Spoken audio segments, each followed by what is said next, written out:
a leather shoe, an entire wedding cake, a book on lovemaking positions for plasmoids, and a live chicken. It's my birthday! Yes, by the time you see this video, it will be my birthday, and I thought, for today, let's talk TTRPGs with a theme of fun and celebration. We've seen campaigns start with a festival, or had plot hooks that state that something scary always happens at the time of the solstice. And oh look, that's right now! But today, I want to make the fun things in your game be more fun. First up, this is just a small thing, but to any who don't already do this, I would take a second to think about time in your world. Time limits are great because they stop players spamming long rests, and it pushes players to feel more tense and engaged because they only have 5 days to stop the ritual. But also, it feels intense knowing your PCs have been pushing for maybe years to change the world. And in all that time, a lot might have happened that you just don't say. For example, the dwarf will have trimmed their beard many times, the halfling will have demanded second breakfast enough times to cause your nose to bleed,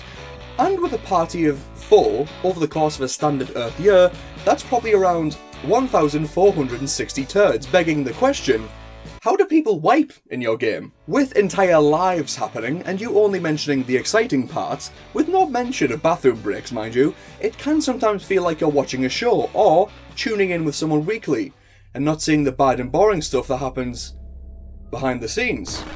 So if we're going to track time, and we're going to tune into the best bits, let's ensure that those glimpses into the PC's lives are the best and most fun bits. I was going to go into how different players like different things, but I think every single TTRPG channel has said that. So, you know that by now.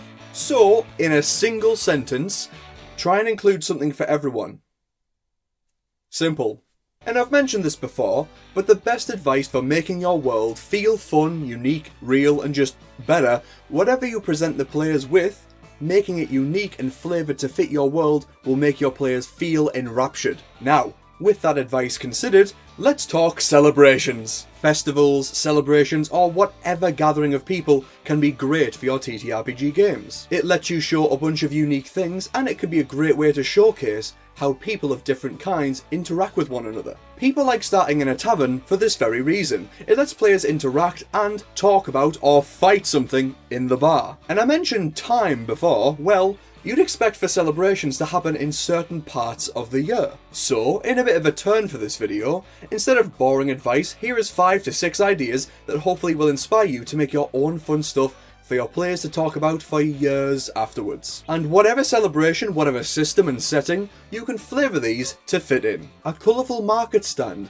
sells an assortment of plain sugar candies, drinks and savoury foods, and with the power of prestidigitation, the seller asks you what flavour you want your candy or food to be when you buy it. This lets the players reveal what their favourite foods are. There's also a drinking competition, but through the use of sci-fi chemistry or fantasy magic, this concoction that the PCs have to drink isn't some grim grog for them to stomach with constitution checks, but rather a pleasant tasting cocktail that causes the results on the wild magic table to occur if the players fail the check. And if it's tied to constitution, the players could choose whoever has the worst constitution to see the most funny stuff happen, or the players could just choose their most hardy character to take part and win. But if they get through it without failing or seeing anything fun, their prize could be a bottle of this drink so they can have fun with it later. Another direction for this can be portion shots, and if you play in person, you could actually bring these to the table. Your players have a choice of 10 tasty but certainly unique potions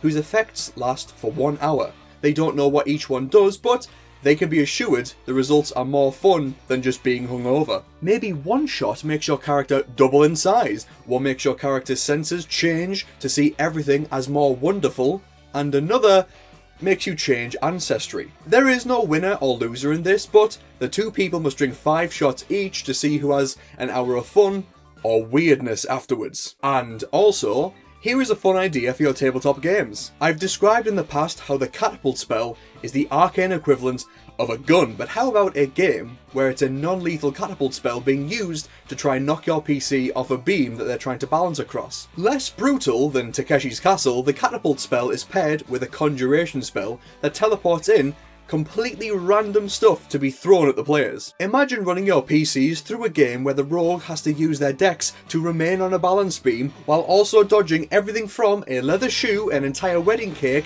a book on lovemaking positions for plasmoids, and a live chicken. There's also a fighting competition. But to the barbarian's disappointment, people don't fight in this ring.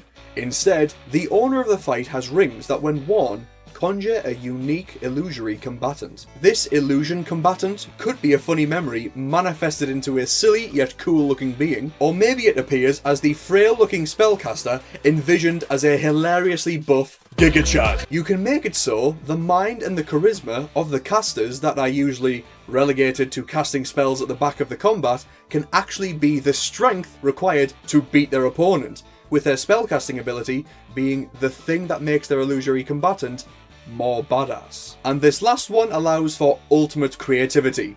A talent show. Our talent shows are full of singers, dancers, and people doing street magic, and while impressive, in this unique world, there's real magic and unique beings. You can allow the halfling to blow impressive smoke shapes, or allow the wizard to use their illusions to wow instead of just distract, or using the spells that are used for combat, like magic missile, and turning them into displays of arcane talent can be so fun. But don't leave the martial guys out. Letting the rogue finally use their acrobatics for something beyond parkour can be used here, or maybe the barbarian can show off their impressive strength. And also, if you're a traveller and are mostly unseen in this land, like a Loxodon, you could use your trunk to shoot bottles off a rack with blasts of water. No one's seen that before in this land. These celebrations and games can allow your players to meet unique people and do things they would never normally do otherwise. It's a fun and unique experience. And imagine this. You ask your players to tell you when their player character's birthday is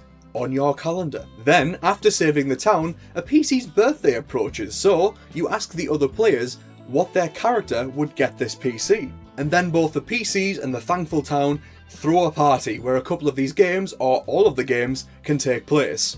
Sounds like fun. And hey, as a last idea, depending on how much you trust your players, blow out the candles and make a wish. Thank you for watching. Make sure to leave a like so YouTube Senpai notices me, and if you guys want to give and get a gift on my birthday, you can click the link in the description to check out one of my 2 classes.